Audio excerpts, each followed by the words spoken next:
नमस्ते। आज हम भारतीय इतिहास के एक ऐसे दौर में चलेंगे जिसने देश का नक्शा हमेशा के लिए बदल कर रख दिया। हम बात कर रहे हैं दिल्ली सल्तनत की। सोचिए, पूरे 300 साल, 5 शक्तिशाली राजवंशों की कहानियां, एक ऐसा दौर जहां गुलाम सुल्तान बने और सल्तनत की सरहदें तलवार की नोक पर खींची गई। तो देखिए, दिल्ली सल्तनत पर कुल मिलाकर 5 राजवंशों ने राज किया। गुलाम, खिलजी, तुगलक, सैयद और फिर लोधी। ये पूरा का पूरा 300 साल का इतिहास है। लेकिन आज की इस कड़ी में हमारा फोकस रहेगा पहले 2 वंशों पर, यानी गुलाम और खिलजी वंश, जिन्होंने इस सल्तनत की नींव डाली और इसे इसकी बुलंदियों तक पहुंचाया। तो आगे कैसे बढ़ेंगे? सबसे पहले समझेंगे कि सल्तनत की शुरुआत हुई कैसे। फिर देखेंगे गुलाम वंश के उस उथल-पुथल भरे दौर को। इसके बाद आएगी खिलजियों के खूनी तख्ता पलट के कहानी। फिर अलाउद्दीन के उस फौलादी साम्राज्य को जानेंगे और आखिर में देखेंगे कि यह राजवंश खत्म कैसे हुआ। तो चलिए शुरू करते हैं। देखिए, दिल्ली सल्तनत की कहानी कोई एक दिन में शुरू नहीं हुई। नहीं, बिल्कुल नहीं। इसकी जड़ें तो सदियों पुरानी है, जब मध्य एशिया और पारस से लगातार दक्षिण एशिया पर हमले हो रहे थे।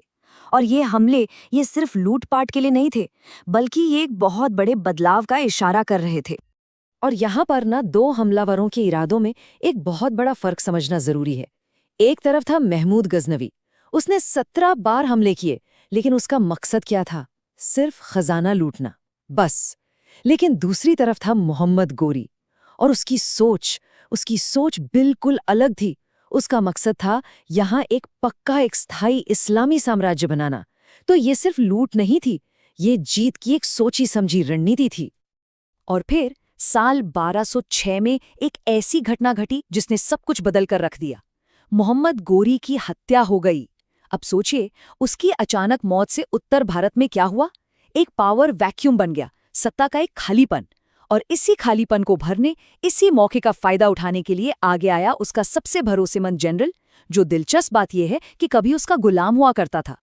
और बस यहीं से शुरू होता है दिल्ली सल्तनत का पहला अध्याय, गुलाम वंश का राज। ये इतिहास में अपने आप में एक अनोखी बात है। क्यों? क्योंकि इसकी नींव उन लोगों ने रखी जो कभी गुलाम थे और गुलामी से उठकर सीधे सुल्तान के तख्त तक जा पहुंचे। अब सवाल उठता है, इसे गुलाम वंश कहते क्यों हैं? वो इसलिए क्योंकि इसका जो फाउंडर था, कुतुबुद्दीन ऐबक, वो मोहम्मद गोरी का एक तुर्क गुलाम था। और ये कोई आम बंधुआ मजदूर नहीं थे, नहीं, ये असल में खरीदे हुए ट्रेन्ड मिलिट्री कमांडर होते थे। तो ऐबक का यही पास्ट इस वंश के नाम की वजह बना। और सोचिए, एक गुलाम का सुल्तान बन जाना, ये वाकई में एक असाधारण बात थी। लेकिन सल्तनत की शुरुआत बहुत ही उथल-पुथल वाली थी। मतलब, ऐबक ने सिर्फ 4 साल राज किया। उसका जो उत्तराधिकारी आया, 1 साल के अंदर ही उसकी हत्या हो गई। फिर आया इल्तुतमिश। उसने सत्ता संभाली और अपने सारे दुश्मनों को बेरहमी से कुचलकर सल्तनत को थोड़ा मजबूत किया। पर जैसे ही उसकी मौत हुई, फिर से कमजोर शासकों का दौर शुरू हो गया और अस्थिरता वापस लौट आई। और इसी सारी उथल-पुथल के बीच इतिहास में एक बहुत ही खास पन्ना जोड़ा गया। इल्तुतमिश की बेटी रज़िया सुल्तान दिल्ली सल्तनत पर राज करने वाली पहली और अकेली महिला बनी। हाँ, उनका शासनकाल भले ही छोटा था, लेकिन ऐतिहासिक तौर पर ये बहुत बहुत बड़ी बात थी। इस पूरे दौर के आखिर में गयासुद्दीन बलबन आया और उसने कुछ वक्त के लिए स्टेबिलिटी यानी स्थिरता कायम की। उसने सल्तनत में फिर से लॉ एंड ऑर्डर स्थापित किया। लेकिन ये जो शांति थी ना, ये ज्यादा दिन टिकने वाली नहीं थी। तो फिर सवाल वही है, हिंसा की नींव पर खड़ा ये राजवंश आखिर खत्म कैसे हुआ? जवाब था एक खूनी तख्तापलट। गुलाम वंश को किसी बाहरी दुश्मन ने नहीं हराया, उसे तो अंदर से ही उखाड़कर फेंक दिया गया। साल 1290 में आर्मी कमांडर जलालुद्दीन खिलजी ने आखिरी गुलाम सुल्तान की हत्या की और खुद तख्त पर जा बैठा। और बस एक ही झटके में गुलाम वंश का किस्सा खत्म हुआ और खिलजी वंश की शुरुआत हो गई। लेकिन कहते हैं ना, इतिहास खुद को दोहराता है। ठीक वैसा ही हुआ। सिर्फ 6 साल बाद जलालुद्दीन का कत्ल कर दिया गया। और किसने किया? उसी के अपने भतीजे और दामाद, बेहद महत्वाकांक्षी अलाउद्दीन खिलजी ने। तख्त के लिए एक और धोखा, एक और कत्ल। और यहीं से सल्तनत अपने शिखर पर पहुंची। अलाउद्दीन खिलजी का दौर, ये एक ऐसा दौर था जिसमें साम्राज्य का बेतहाशा विस्तार हुआ। उस पर पूरा कंट्रोल था और साथ ही बेइंतहा क्रूरता भी।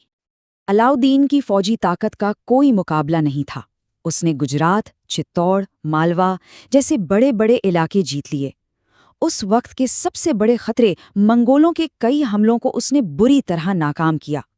इतना ही नहीं, वो अपनी सेना लेकर दक्षिण भारत में बहुत अंदर तक गया और अपने साम्राज्य को चलाने के लिए वहां से बेहिसाब दौलत लूट कर लाया। और उसकी लूट का अंदाजा आप सिर्फ इस बात से लगा सकते हैं कि वारंगल की लूट के दौरान उसकी सेना के हाथ लगा था वो मशहूर कोह-ए-नूर हीरा। ये हीरा एक तरह से प्रतीक बन गया उस अपार दौलत का जो उसने दक्षिण से जमा की थी। अब सवाल ये है कि इतनी बड़ी फौज का खर्चा आता कहाँ से था? तो इसका एक बड़ा जवाब था जमीन का टैक्स। अलाउद्दीन ने खेती की पैदावार पर लगने वाले टैक्स को सीधा 20% से बढ़ाकर 50% कर दिया। सोचिए, आधा। ये एक बहुत ही कठोर कदम था जिसका एक ही मकसद था, शाही खजाने को लबालब भर देना। लेकिन उसने सिर्फ टैक्स ही नहीं बढ़ाए। अपनी पकड़ को फौलादी बनाने के लिए उसने कई और सख्त नीतियां लागू कीं। जैसे पूरे बाजार को कंट्रोल करने के लिए चीजों की कीमतें फिक्स कर दी, सरकारी गोदाम बनवाए ताकि अकाल के वक्त भी फौज को अनाज मिलता रहे, दौलत को खजाने में रखने के लिए तनख्वाहों में कटौती की, और हाँ, अगर किसी ने जरा भी साजिश करने की सोची तो सजा सिर्फ मौत थी, वो भी पूरे परिवार के साथ। तो अब आते हैं खिलजी कहानी के अंत पर। देखिए, एक साम्राज्य जो सिर्फ एक इंसान की मर्जी और ताकत पे टिका हो, वो अंदर से बहुत नाजुक होता है। और हुआ भी यही। जैसे ही अलाउद्दीन की मौत हुई, ये पूरा साम्राज्य ताश के पत्तों की तरह ढह गया। साल 1316 में उसकी मौत हुई और अगले 4 साल के अंदर ही सब कुछ बिखर गया। तख्तापलट की कोशिशें हुई, सुल्तानों का कत्ल हुआ और 1320 आते आते खिलजी वंश का नामो निशान मिट गया। इस पूरे खूनी खेल में जो आखिर में जीता वो था गाजी मलिक। उसने गयासुद्दीन तुगलक का खिताब लिया और इसी के साथ खिलजी वंश का तो अंत हो गया और दिल्ली सल्तनत में एक नए चैप्टर की शुरुआत हुई, तुगलक वंश की। तो इस पूरे दौर से सीखने वाली बड़ी बातें क्या हैं? पहली तो ये कि सल्तनत की ताकत हिंसा के दम पर बनी थी और उसी के दम पर टिकी थी। दूसरी बात, शासक ऐसी जगहों से भी आए जिसकी कोई कल्पना नहीं कर सकता था, जैसे गुलामी। तीसरी, अलाउद्दीन ने दिखाया कि कैसे सेंट्रलाइज्ड कंट्रोल से बेहिसाब ताकत पैदा की जा सकती है। और चौथी और सबसे जरूरी बात, ये ताकत अक्सर एक इंसान पर टिकी थी और इसीलिए बहुत ही नाजुक थी।